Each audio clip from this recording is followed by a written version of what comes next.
Again, oh my God, they mentioned XRP and XLM as global stablecoins. You know how we've been talking about this for a while? This whole concept about XRP and XLM being global stablecoins. Now, again, as the saying goes, don't get it twisted. Understand that the stablecoin doesn't necessarily mean a 1-to-1 ratio or like, peg to a dollar. That's a different form of stablecoin. A stable store of value. What does it mean? What does it entail? And why is it so big to see some of these particular headlines listed? Well, check this out. They mention XRP and XLM as global stablecoins on the World Bank website. Wow. Big, huge news, right? But yet XLM is not a body member of ISO 222. Well, I don't know about that, right? I might have to fact check that. How much more clear does it need to be for to comprehend it? Oh, yeah, that's right. They can't.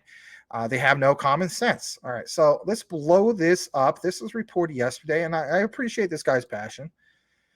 So, this comes from openknowledge.worldbank.org. That's big in itself. I did go through this earlier, and it does show this, so you can look it up for yourself. So it says stablecoins for cross-border payment. Stablecoin refers, as we know, to a class of digital currencies that are relatively stable in terms of their price, right? Not just the 1-1 ratio of like to a dollar, right? Stablecoins offer instantaneous processing and security of payments, as many cryptocurrencies, as we know, do. On top of that, they offer stability with respect to their parity against fiat currencies. And that's the key thing here, against fiat. Two digital currencies that fall into this category are, listen to this, Ripple Net's native digital currency, as we know, XRP, and even Stellar Lumen's XLM. Key thing is highlighted here, and it's mentioned on the World Bank. Both Ripple and Stellar enable faster, more efficient cross-border payments relative to correspondent banking. Now we understand the rest of this, but look at what states on the bottom. Ripple is a real-time gross settlement system, currency exchange, and a remittance network created by Ripple Labs, Inc. as a U.S.-based technology company. Officially mentioned from the World Bank. That probably deserves what? A mic drop moment, right? It does. Yeah, that is excellent content. This person, there's always the naysayers. XRP can't be a stable coin. Really? Because I think it could be, because it has to have, and remember, Crypto Lulu stated this. If you've been following him, please follow him.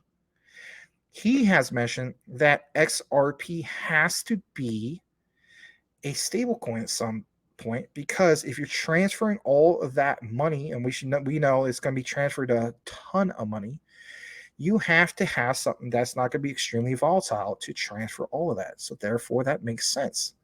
Again, nothing against this guy, but he needs to do more of his own research. We go to the next particular page. Look what it says here. The potential role for ISO 222. One way forward is to align crypto assets with ISO 222. And of course, we know about this. It says the standard that defines the development of financial messaging standards. Messaging standards describe formally the content of business messages exchanged by market participants to complete business processes such as settling transactions or issuing corporate action notifications and instructions. They also describe the roles played by the different links in transactions chain and the message flows required to complete a particular transaction. And let me take a moment to just state this. We put so much emphasis on the speed, but it's also the security. How about this? We talk about the whole thing of, transferring, let's just throw this example, $1 trillion. I think there was a particular company, I forgot who, somebody mentioned this earlier today. There's a particular country that looks, or a particular bank, I should say, maybe it's the Bank of England, if I'm not mistaken. Maybe you guys have seen this particular clip. So let's requote this. Not to the exact quote, but close to it. I think it's the Bank of England mentioned that they're looking to do 1 trillion transactions. Now, with that said, yes, it's important to understand the whole thing about speed, but the whole thing with safety is huge in itself. I don't know if it was Crypto Lulu or somebody else mentioned specifically that with this new blockchain technology that's going to be tied into with ISO 222 and of course the financial sectors of the world, we're going to reach points where it's not just about the speed, but slowing down the particular transaction when needed. Now, why would you want to do that? When there is a security breach of any sort of, huge magnitude, you need to have that happen.